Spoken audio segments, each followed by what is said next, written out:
Hello, everyone, and welcome to another community conversation today.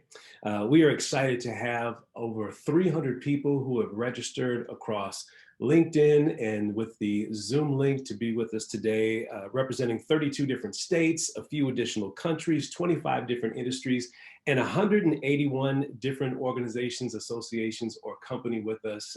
We are so glad to have you as a part of our business community. And as a part of registration, we asked you to submit any questions that you have on your mind, and we received over 50 unique questions, several repeat questions, and we're going to do our best to speak to as many of those today. And to help me answer those questions, I am also excited to introduce to you a member from our education community, Chancellor Dr. Elwood Robinson of the esteemed Winston-Salem University. So glad to have you here. And just a little bit of background before we dive into these questions. I understand that it is under your leadership, the mission to educate students to thrive in a dynamic society. Well, 2020 has certainly presented a very dynamic society. And the heart of many of the questions that were submitted speak to two main things. How can we reach out and attract young people today?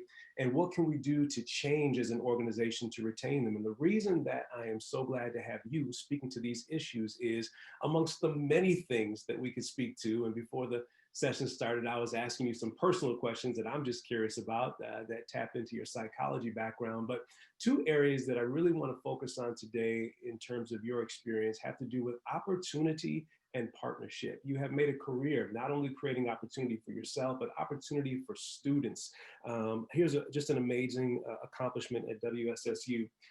You are one of only 4 universities in the nation to reach the top 20 on CollegeNet's Social Mobility Index for 4 consecutive years. In other words, you're creating opportunities for young people to go above what would have been possible otherwise. And when it relates to partnerships, over the course of your career, I read about many different interesting partnerships, even that with the Homeland Security, which would be an interesting conversation. But currently, you are developing some very dynamic partnerships with Fortune 500 companies and your university students. And so with those two areas of expertise, let's dive into the questions that are on top of people's minds. Sure. Again, you have 35 years of experience. So my first question relates specifically to this emerging generation of young people. I'm curious, when you think about the freshman class over the last 5 years, how it compares or what's different about them from the previous 15 years before that. And here was a specific question that came in. What have you observed that is new about Gen Z and higher education from a student and employee perspective? What's changed with these young people? Well, you just started off with a great question, Phil, to get this conversation started. And you're right. The space that I've been in for the past 35 years is certainly educating young folks, primarily to come to college and get a first-class education and go out and change the world. I've seen over the past 35 years some significant changes in generations, not only in terms of students that come to the university, but the makeup of the university in general. Like so many businesses and companies today, we are intergenerational. I mean, for the first time, I think since we've been on the planet, we have 5 generations of in our workforce, beginning with the traditionalists. I'm a baby boomer, right? My children are millennials, and I am chancellor at a university that's made up of Gen Zers. So we talk about the whole gambit of generations and how they see the world and how they appreciate the world. And the beautiful thing about that is we're learning from one another. I mean, the Gen Zers are teaching, the baby boomers, that are teaching the millennials, that are teaching the traditionalists, because now we have to work differently, we have to think differently, and that's been a major change. What we know as we prepare for the future of higher education, and we're right in the middle at Winston-Salem State University of our new strategic plan.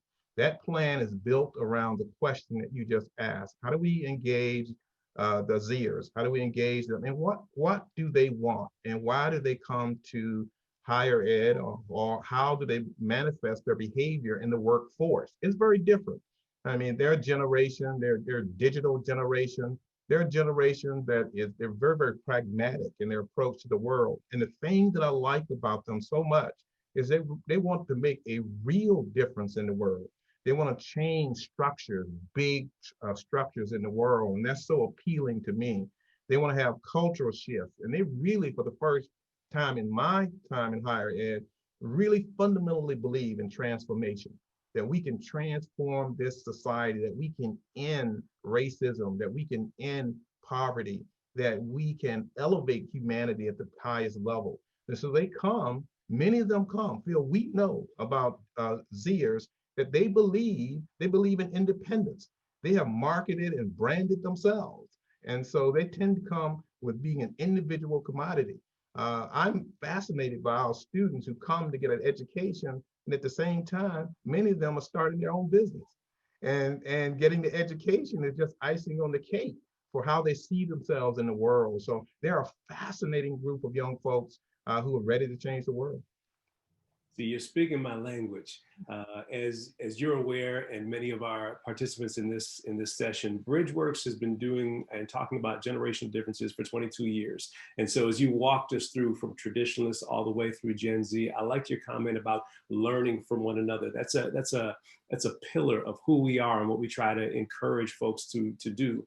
And so, I wanted to speak to an educator about what they've observed, which I often do, because the questions that we often get about, asking us about Gen Z, we're not really certain because they haven't entered the workforce. Now that they're starting to, we're getting a picture of them, but you've seen them from the outset of their educational careers. So your insights are really valuable in what you shared with us about Gen Z.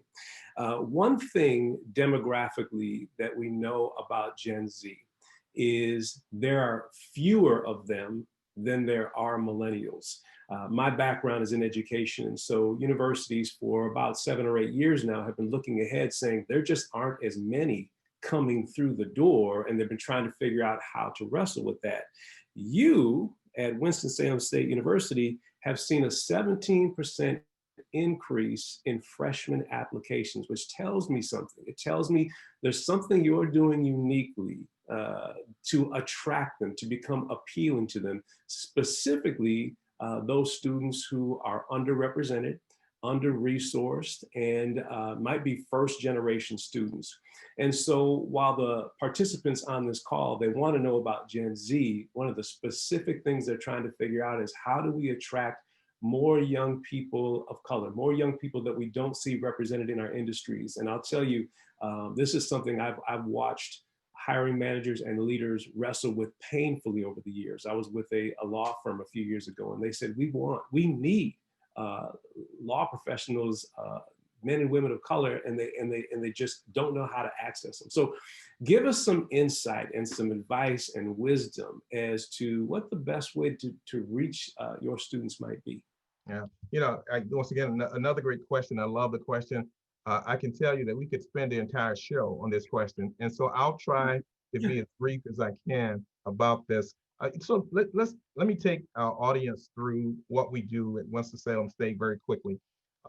So in our first year class, about 70% of those students are Pell eligible, which means that they come from families that make less than $75,000, some less than $50,000 a year. So they come from that environment. They're smart, they're bright, they're sharp, in terms of that they're first generation, not having the kind of models that they need to navigate higher ed.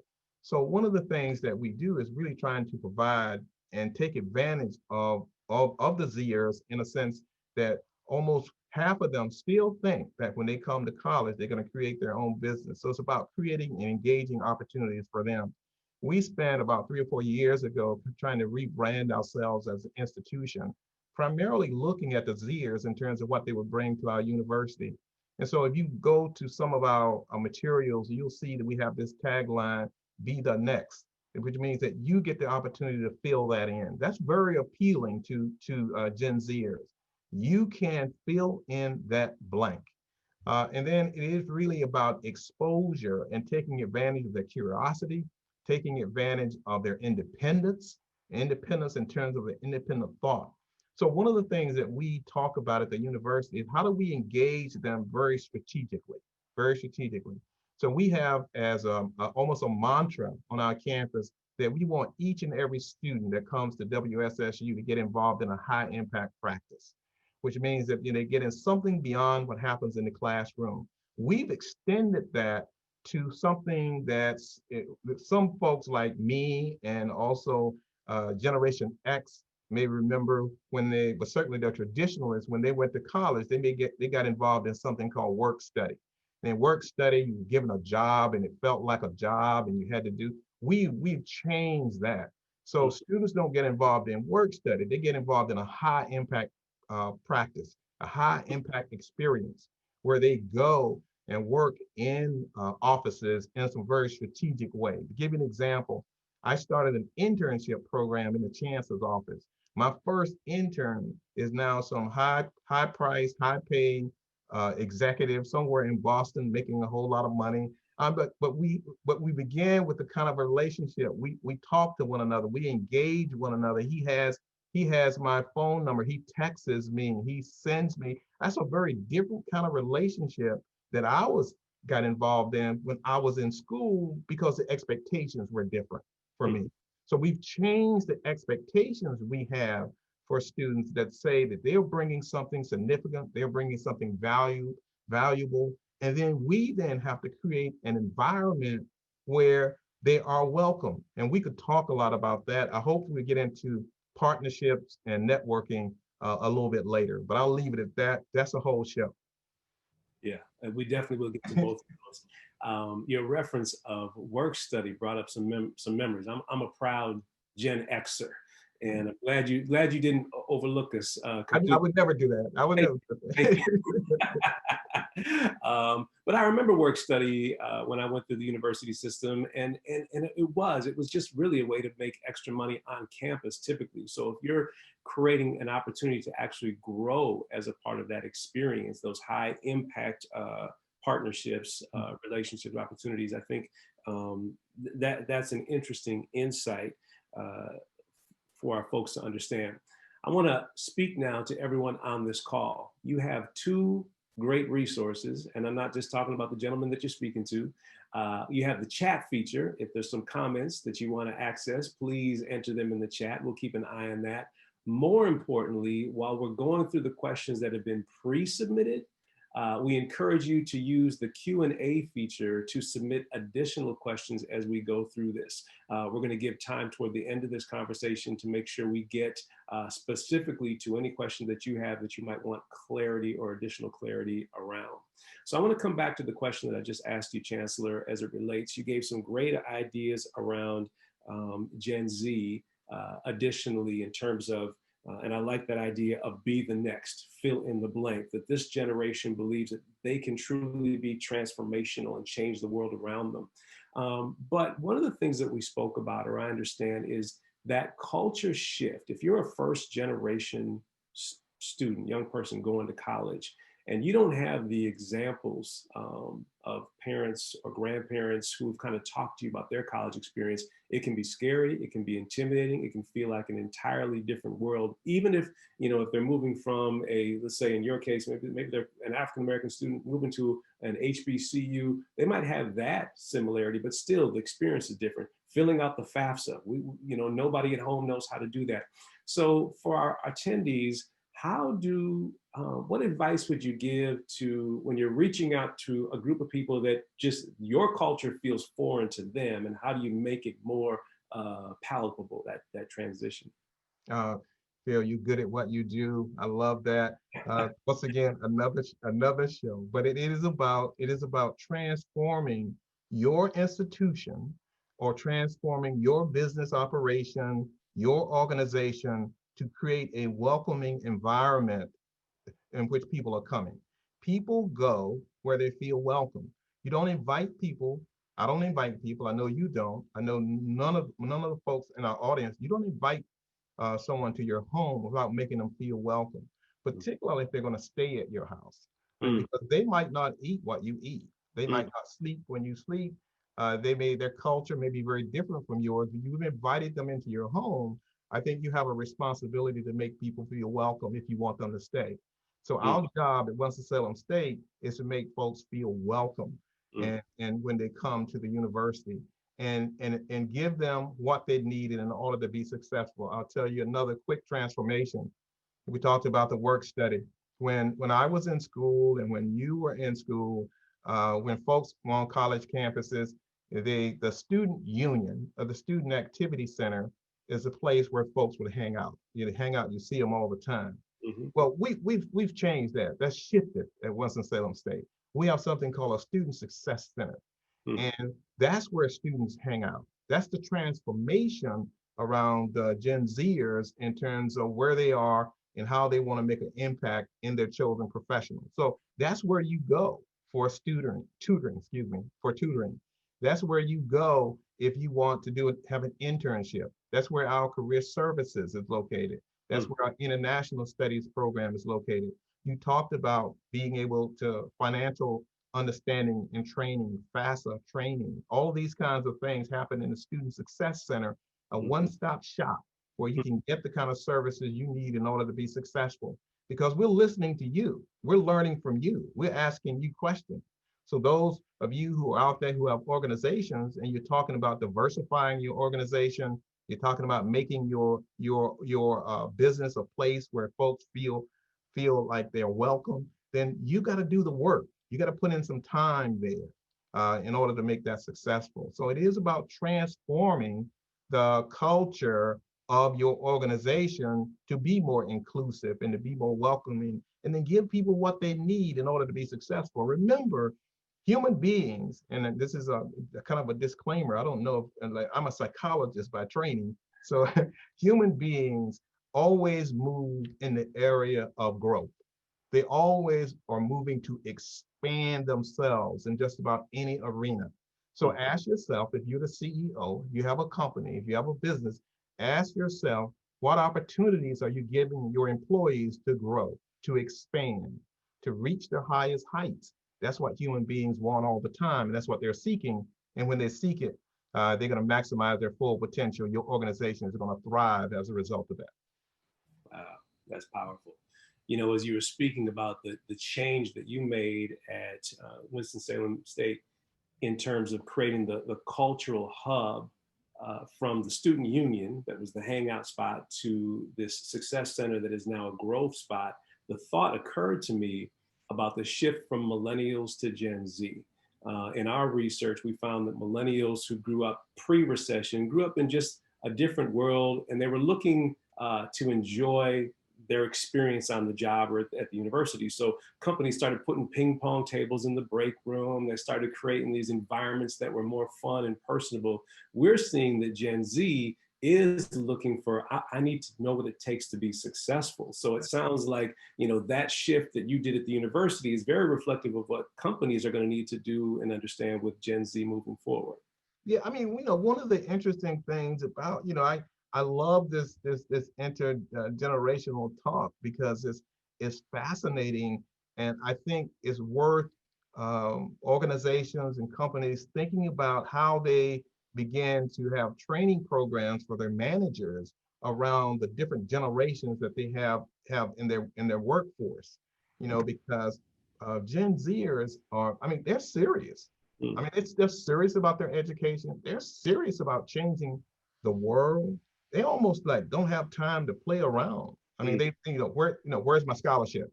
How can I get a scholarship? yeah. Where's my internship? How can I get an internship? How can I make a difference? And they're asking for that and they're calling for that. They're really conscious about elevating all of humanity. Yeah. I mean, not just pieces of it. And so you hear them, they're very forceful about issues around, women, or issues around minorities, or issues around Black Lives Matter, or issues around, you name it, across the spectrum, because they understand that we want to elevate humanity. I think that this generation is more in that space than any other generation that I've seen in a while. And that's the exciting thing for me. That's where I get my energy from. Mm. And it's timely, given all the things that are going on in the world. It's almost as though they've been prepared or groomed for such a time as this. I want to ask, I'm going to read this verbatim. This was a question that came in. It's a little lengthy. It's 2 sentences. I forwarded it to you, but I think it's an important one that you're uniquely positioned to answer. And here's the question. Do you feel that diverse candidate quality is affected by systemic issues such as poor public schooling systems and poor family support systems? And then if so, how can employment organizations work to offset that diverse candidate quality so that those barriers no longer impact some candidates? So it's a mouthful, but there's some really important things in there that I know folks are wrestling with. Yeah. I mean, it's a loaded question, Phil, in so many areas, and I won't take time to break down the whole question, but there are maybe 10 different components to it. Okay. But one of the things that you can look at in the work, and you mentioned this at the beginning of the show, is that our work has been in terms of social and economic mobility. And so we have on our campus the Center for the Study of Economic Mobility. And what that center does, it researches and tries to understand what are the barriers that prohibit or get in the way of individuals being successful. And so we spend a lot of time.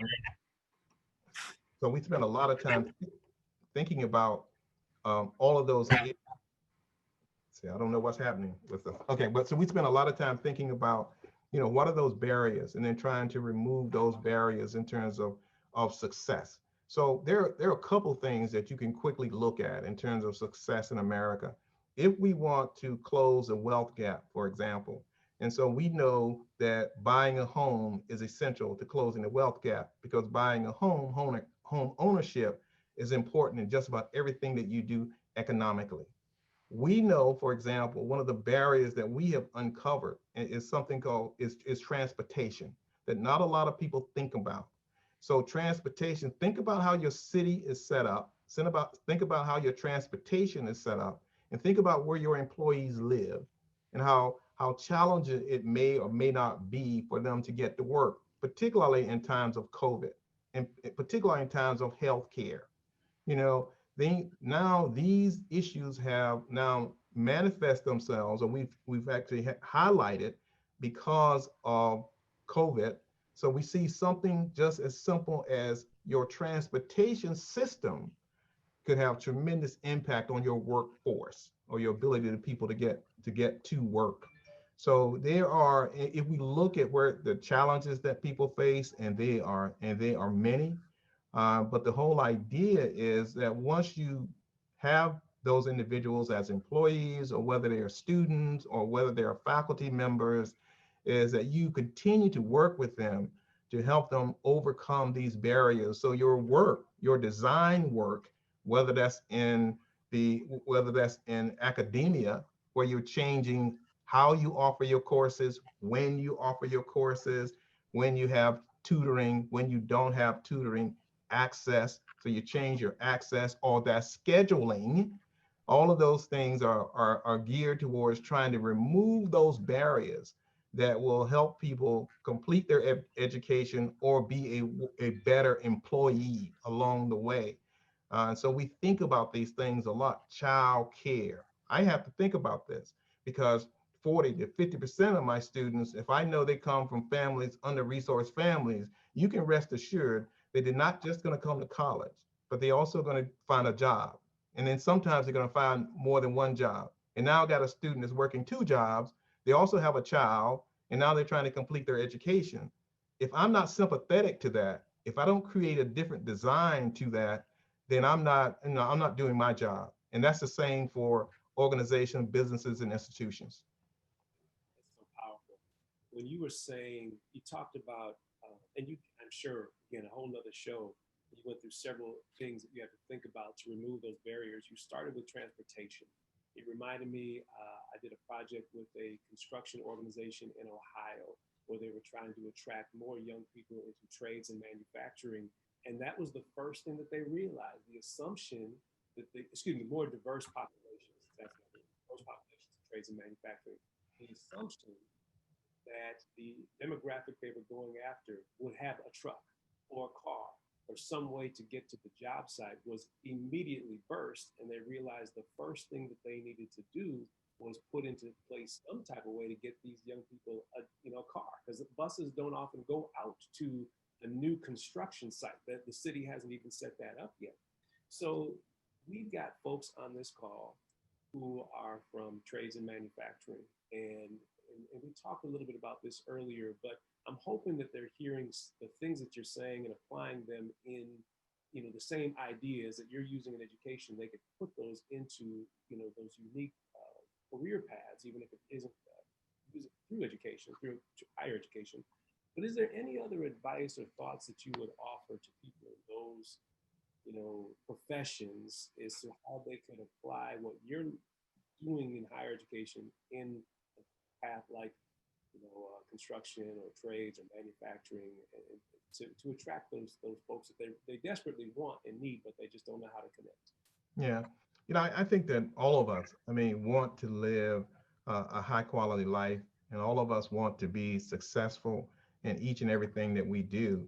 The path that you take to success is varied and it's many, but the same kinds of values that we have are consistent in any arena that you look at, whether you're talking about in manufacturing, or whether you're talking about in farming, or whether you're talking about higher education, wherever that is, people want the same kinds of things. And so it's not by accident that at most institutions, as well as businesses and industry, start with what is your vision, what is your mission, and those kinds of things have to be consistent throughout your organization. But your vision and your mission is about the people that you serve. And so at the end of the day, we're all moving in that same direction, direction of empowerment, directions in terms of making sure that people feel valued, that we create authentic places for people to thrive, that they come to work and they value where they work, they respect where they work, they trust where they work. And so those kinds of, I think, higher order kinds of values are consistent across any organization. And that's how you attract people to that. People come to that organization because of the values and because of your mission. What are you doing? What are you about? I don't want to be working at a place in which they don't have values that are consistent with my own, or values that are antithetical to how I see the world. So the question is, how do they see the world? And once you understand how they see the world, then now you got to come back in your organization, and you got to shift that organization and change that organization to be receptive to a workforce that has these kinds of values. And oftentimes those values are consistent with the leader, with the CEO, with the person who's running that company. And so if you're talking about recruiting me, the first thing I got to see is, what are your values? And if they're consistent with mine, at least I'm gonna make an application, right? But if your values are inconsistent, and I can tell you more so today with Zers, they are in that space. Also, I think baby boomers to a certain extent. When I was in college, I think the value of a company, we were looking at companies, and where do you invest, and what do you promote? That was the 60s and 70s, and we kind of got away from that. But now we find ourselves back. These are our grandchildren, and all of a sudden we're back, And so now we got to start looking at those organizations and what they're about. I often speak to the cyclical nature of generations and how themes repeat themselves in time. And so your thought around that nature coming back is very true with what I think we've observed sociologically. And that's a great segue you just made to where I think you referenced earlier, building partnerships. Yeah. And I'm going to read the question that came in, and we can speak to the idea. How do you get employers to think about the value of engaging diverse populations? You have done a great job, and feel free to expound on this, because this is where the rubber meets the road. How people want to understand, how do we as an organization change? We've talked a lot about who Gen Z is, specifically some of the diverse populations, but now the question is, what do we do about it? And you shared with us about some Fortune 500 companies who came to you, and you said, well, let's learn from each other and create a real high impact partnership that benefits both the university and the company. So it's kind of a cross promotional relationship. Talk a little bit about that. How do you Yeah. engage these companies and get them on board with the value of working with your students? Yeah. But, I mean, so one of the things that we need to start with, Phil, is that diversity is so powerful in so many ways that people don't realize. Um, Equity is important in terms of looking at your constituents to make sure that you treat everybody equitably, and so that's important along the way. Um, and so when we think about diversification, diversifying companies, I'd like to think of it in a couple of ways. One, I love when paradigms have shifted, and I think that we're right in the middle of a paradigm shift. At least what I've experienced and what we've experienced at Winston-Salem State, that's going to be important for everybody who's listening and everybody who's on this call today and everybody who will listen. There was a time in which we created networks, and networks are important. And even if you go something like a LinkedIn or whatever you go on, you have these networks, or if you have people in a Rolodex, that we used to have a long time ago, or in your phone or whatever. And you can have a huge network, and that network is good and powerful because you can call someone and you can get some advice. And so I think of it as moving from a network to a partnership.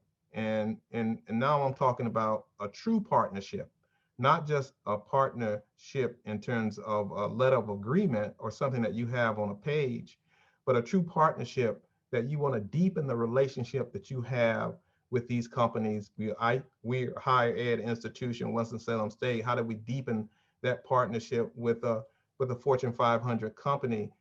Many times we hear, and we've heard even in parts of the country, that folks have said they have a difficult time finding talent and finding diverse talent. But oftentimes the model is a little different. Like, companies will hire a DNI, a diversity and inclusion officer, and then tell that diversity and inclusion officer to get to work and change my company and change it and do what you need to do. But that's not what diversity and inclusion is all about. Diversity and inclusion has to happen across the entire organization, across the entire company, and everybody has to be in that space.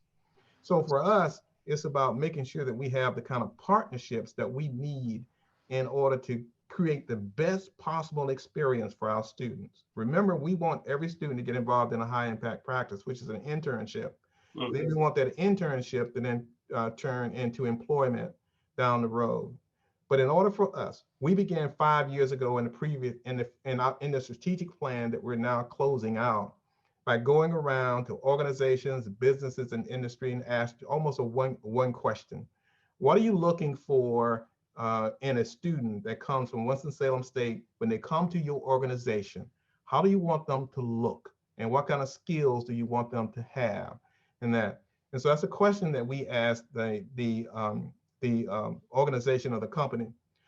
Internally, we began saying we are preparing students for a future that didn't even exist 5 years ago.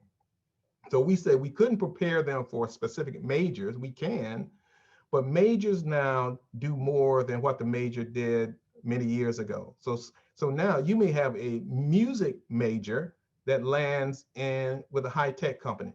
And that's happening. It just happened the other day. In fact, I was just talking to a high-tech company, and they told me the best employee that they had was a music major.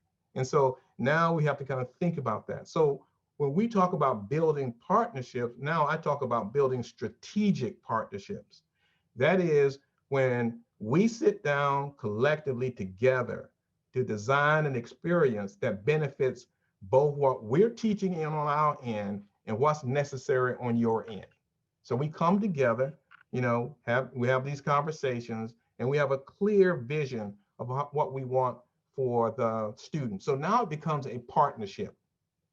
Partnership. We bought into this, and the company has brought into this, and we work together to make this happen. And we have the same values, because you can't have companies and in our institution to have competing values. We believe that our students are important, they're special, they're smart, and they can contribute to that. And we want to work collectively to make that happen. So the companies that we have had the best relationship with are those companies that we had a deep dive and a deep relationship, not just on paper, but personal. And we made a commitment collectively together to make sure that these students can be successful.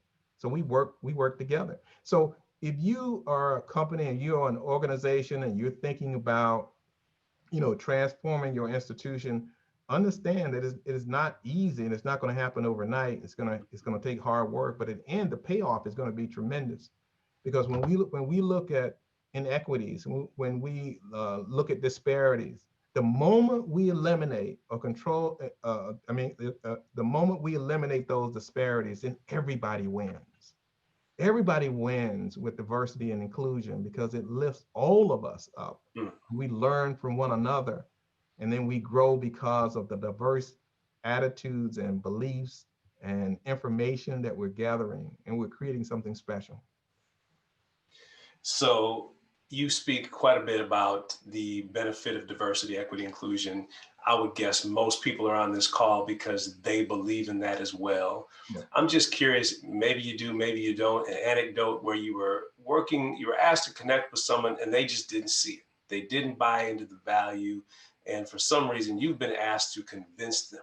What advice would you give? So maybe you're a hiring manager, but you have a CEO who just doesn't see it, and you realize this is the pathway, and how do you convince them to get on board?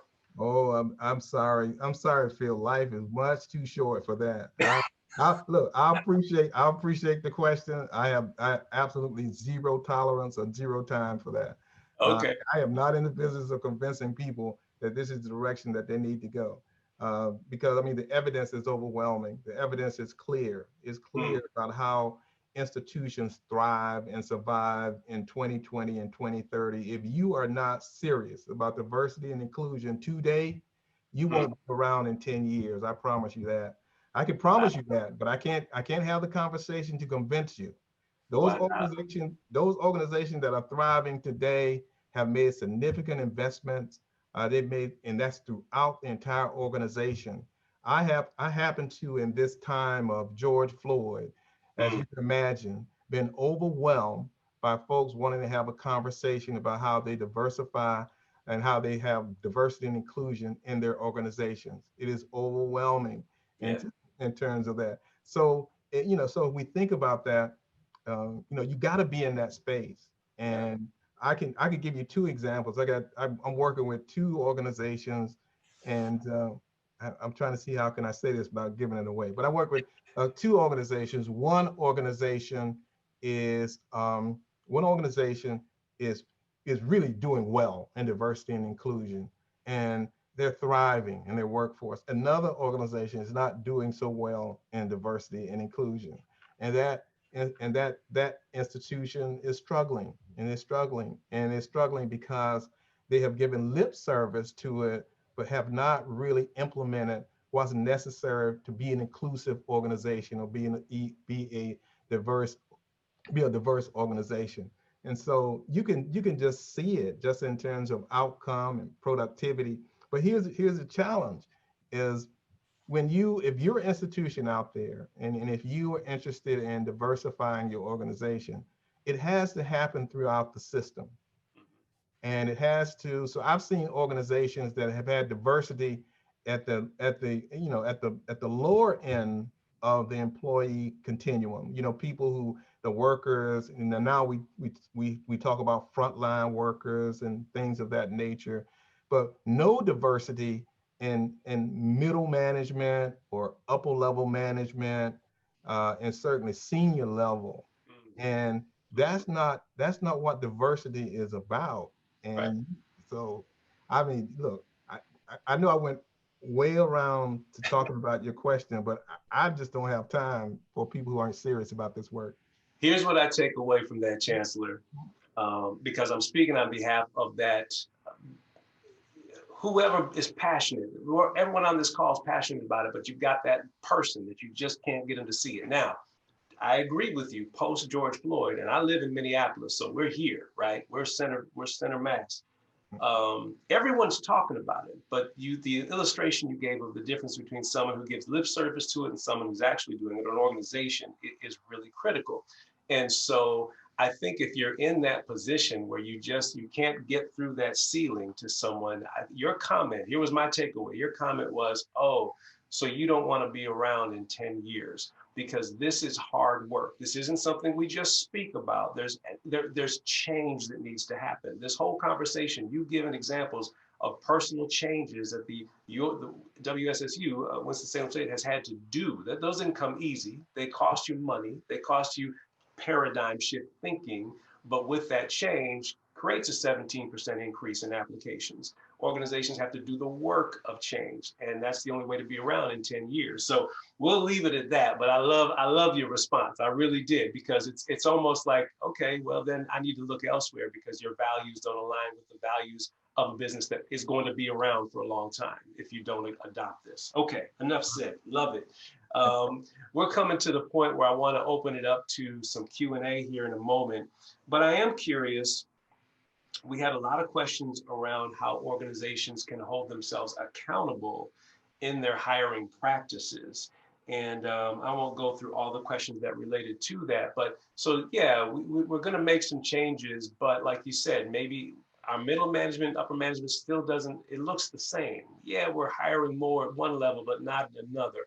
So any advice, systems that you can think of, or things that you can do to actually put some accountability in place? Yeah, and I think it begins, I think, with the organization, your values, as we talked about before, and whatever they are, and our values. So we understand, for example, at Winston-Salem State University, that we have an important value system around racial and social justice. I mean, we were founded based upon that. We're a university.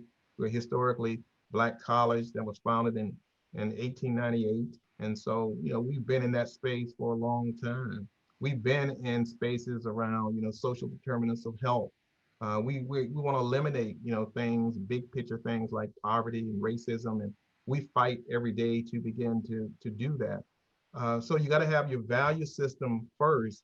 And so if you believe in that, if you believe in uplifting all folks, if you believe that talent is not specific to any race or gender or color or creed, that you think that talent is there, then you have a responsibility, I think, to create a workforce that reflects your community, that reflects your organizational values, and you make a commitment to that. A lot of that is, I think, centered around the work that we do in our HR departments. And our HR departments really about trying to find talent. But at the end of the day, if you are clear in terms of who you are and what your value system is, you have to create one that's consistent with the evolution of human beings. And so when I said, I wasn't kidding. If you're not diversifying your company, you will not be around in 10 years, because that's not the way the country is evolving.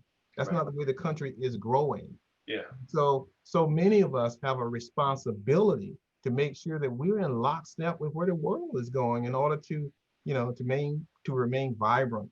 And you got to send messages across the board. You can't send a message if you're just hiring, you're not hiring, you don't have diversity and inclusion across your entire your university or your business. Mm-hmm. I completely agree. All right, let's. I've got so many questions that were submitted. I'm just curious. I want to check in both the chat here and the Q&A. We have one gentleman, or I believe gentleman, says that they're looking specifically for some websites that they can go because they want to attract, people of color, various diverse groups. And I think that's important. I don't know that if you or I right now have any websites top of mind that we could share, but I do want to speak to that person. It's not, if I'm hearing you correct, it's not just about finding the people, but it's creating the culture in which those people are going to feel welcome and have a sense of belonging.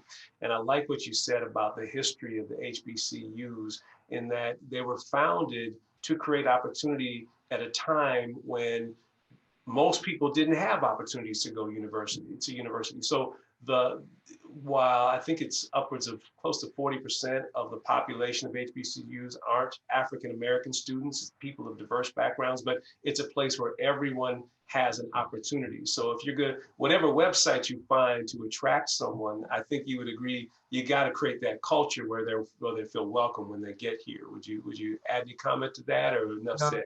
yeah, enough said. I mean, I don't think that, I mean, I don't have, like I said, and you said it well, I don't have top of mind any particular websites that you can go to.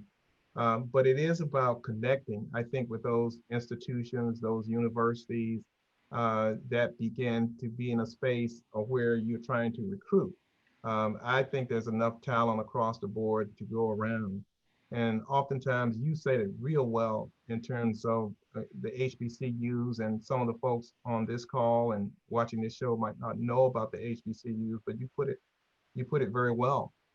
Institutions that were created because we didn't have an opportunity, but today they're very diverse. You talked about these institutions, and I think one of the very proud moment the other day that I found out on the campus of Winston-Salem State University is we have a great deal of diversity. We have a program, a Doctor of Physical Therapy program that I found out the other day that we have students from 11 countries that are in that program. And that's really diversity that happens at institutions that people might not ordinarily think about at a historically Black college or university.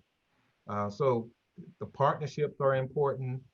I think wherever your company is located, to begin to partner with folks, begin to partner with Winston-Salem State. We'll certainly partner with you. We have, look, we have connections with companies all across this country, and we'll continue to do that. I have a grand vision that in our new strategic plan that we're going to have these signature partnerships. I mentioned and talked about one of those partnerships early on, but I want to say that when you're coming to Winston-Salem State University, that you're not just coming there, but you're coming with these 25 signature partners that we've created pathways for you, pathways for your career. And I think I would say to the person that's interested in like the website or recruiting folks to think about what kind of pathways are you creating for folks to come into your company or your business. Those things are important. And there are folks out there can help you create those pathways. Great answer, Chancellor. I'm going to reference another question that came into the Q&A portion here. And the person is, maybe you can just make it a little bit personal here in terms of situations or circumstances you're familiar with. Um, we've spoken a lot to this, but at the end of the day, when you see a student graduating or your student body graduating from Winston-Salem State, and they're deciding to go to a particular company, the question is,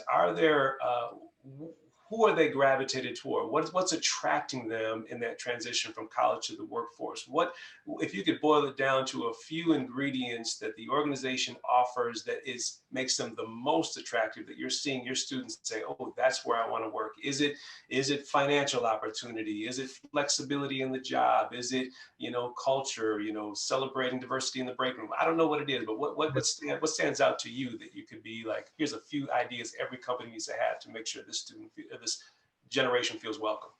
Well, I mean, usually what happens by the time a student graduates, they've had a number of experiences and they've already developed a relationship with those companies or businesses already. It's not when they walk across the stage. We have students now who are in their first year who've already made connections with Fortune 500 companies. We have students now who are sophomores who know when they graduate, they're going to be placed in a business. In fact, we're working with the organization now, just had a conversation this week, where we want to work and start working when they're in high school. We want to get those students out of high school, bring them to Winston-Salem State.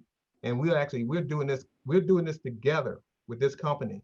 And then this company is going to pay for part of their tuition. We'll pay for the other part. We'll nurture those individuals so they would have been with us for 6 years, and when they graduate, it will be guaranteed. We had the conversation yesterday, starting at $65,000 a year. Wow. And so it's about already having those connections with those companies that are important. Can I say the name of the company? Can I say the name of a company, or is that not? I won't say that. Okay. I mean, if I think yes, not from our standpoint. It's you protecting your clients or Yeah, your relationships. I do. I appreciate that, Phil. But I won't go into that.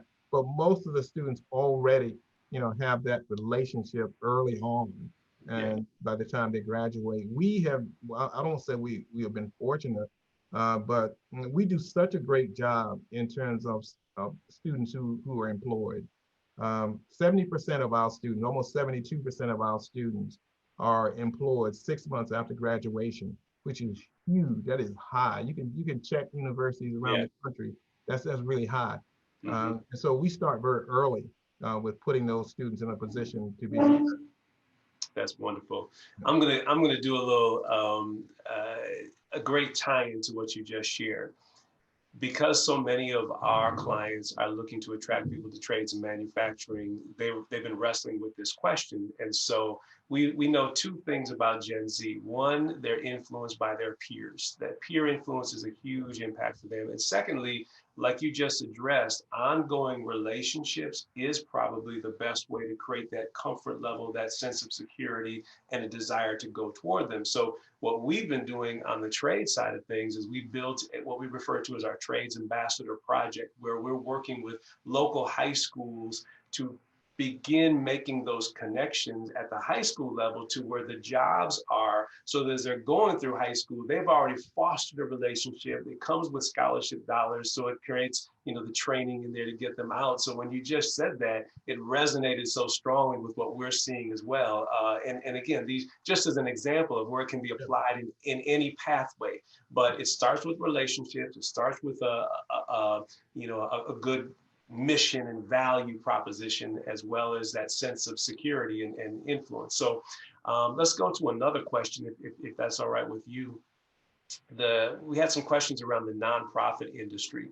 And so how do you attract Gen Zers who are mission oriented, but at the same time, there's going to be some financial trade-offs. There might not be the, make the money that you could otherwise. So how do you recruit for those types of positions when ensuring their talent, while also ensuring their talent will be rewarded? Yeah, I look. That's an interesting question, and I is one of the things that I find fascinating about millennials and Gen Zers is I have a son. My son is a Gen Zer, and not that he's not interested in money. I mean, I think that he is, but he's also interested in making a difference, and he's Mhm. interested in giving. And Yeah. so, I mean, he taught me, a great lesson about giving, particularly during the holidays. And Mm. it was my son who got me to say, let's pay off someone's debt. Let's do something good for someone Uh, along the way. yeah. And so many of these, and this is why I think organizations do have to change in terms of being value oriented. So many Gen Zers come, like at Winston-Salem State, our motto is enter to learn and depart to serve.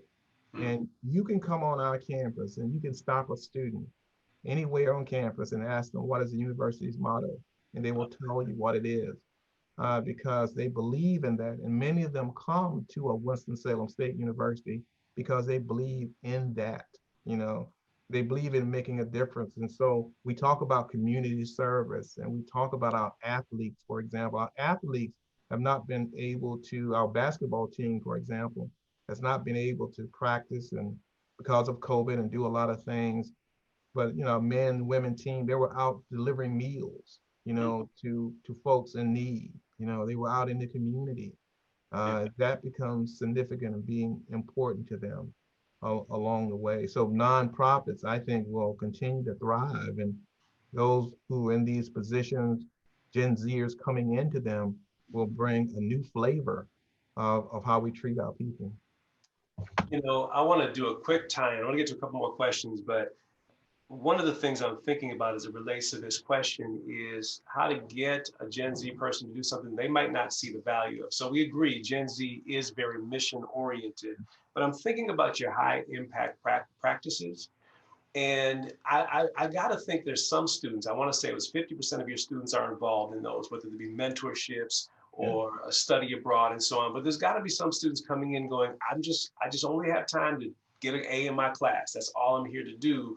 How do you encourage someone to participate in something they might not see the value right away, but eventually they see, okay, here's where this really pays off? Because I think that's where volunteer work really comes in, is doing something that you don't see the value for yourself, but then in the end, it's so valuable. Yeah, I mean, we almost get no students like that. I mean, Oh, yeah, really? and I don't mean, and I don't mean to be flippant about it. I mean, Okay. but I think that we get a lot of students that have, certainly we talked about barriers to Okay. success, whether those are family, financial, community. And Hmm. those students tend not to almost have the time to be able to do some of the things that they like to do Hmm. from a volunteering standpoint, because they're so overwhelmed. To the extent that we can systematically begin to remove those barriers, Hmm. then we create a more successful student, Okay. right? So if a student comes, and one of the things, of course, is certainly financial assistance. To the extent that I can remove that barrier, then students can engage in the life of the university more and not have to worry about, finances. If I can remove the barrier of healthcare, for them, if I can remove the barrier of childcare, Hmm. to the extent that we can begin to remove those barriers, more likely that folks will get involved in those areas.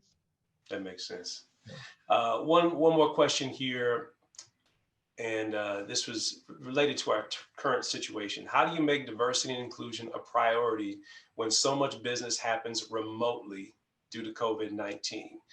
We talked a little bit about the barrier of the mask, the barrier of social Yeah. distancing, and yet you still want to create opportunities for everyone. Any advice in this current environment? I think we're learning as we're going in terms of how to have greater connectivity and how to do that virtually. I was talking to my team today. I don't think anybody has done that well. Mm. I think the challenge is, how do we do that? And you and I talked right before the call, is, how do we recreate intimacy, not in a virtual world, but in a real world, in a real sense. Yeah, And I do think that's challenging, and I don't think we have the answers. I have more questions than answers for that one. yeah. Wow, it is already nearing the top of the hour, and so I want to be respectful of everyone's time. So grateful for everyone who joined. There are a lot of other questions that came in. I guess, why don't we do this? Do you have a final 60-second word you would like to share with our attendees, just about everything we've speak about, opportunity, partnership, any final thought you'd like to just advance? Well, I'd say in terms of promoting our organizations, and I think leadership today is very different than it was before and it's ever been. I challenge all leaders, all executives to find spaces of humanity. I think we all find those community guidelines that drive us, and those community guidelines should be across who you hire, how you protect folks when they come to your organization. But I also would ask leaders to think about creativity and how do they also have joy in terms of the work that they do. I think those things are powerful, and they go a long way towards making sure that your constituents believe in what you're doing and support what you're doing, and they will be great, great, I think, for your workforce and your industry. I mean, great word. Way to cap it off. So on behalf of Bridgeworks, we want to thank Chancellor Robinson for joining us today for this delightful conversation, important conversation. I'm seeing here in the comments, someone says we need to have a part two. We won't monopolize your time, but I do want to assure you we're going to keep connecting with community.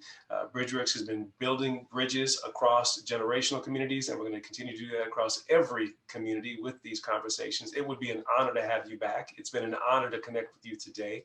But one other thought, a lot of questions came in about millennials and other generations. Please stay tuned. We'll continue to speak to those issues as well. But today was focused on our youngest generation, and we were so honored to have you today with us, sir. Thank you. And thank you all for joining. Enjoy the rest of your day.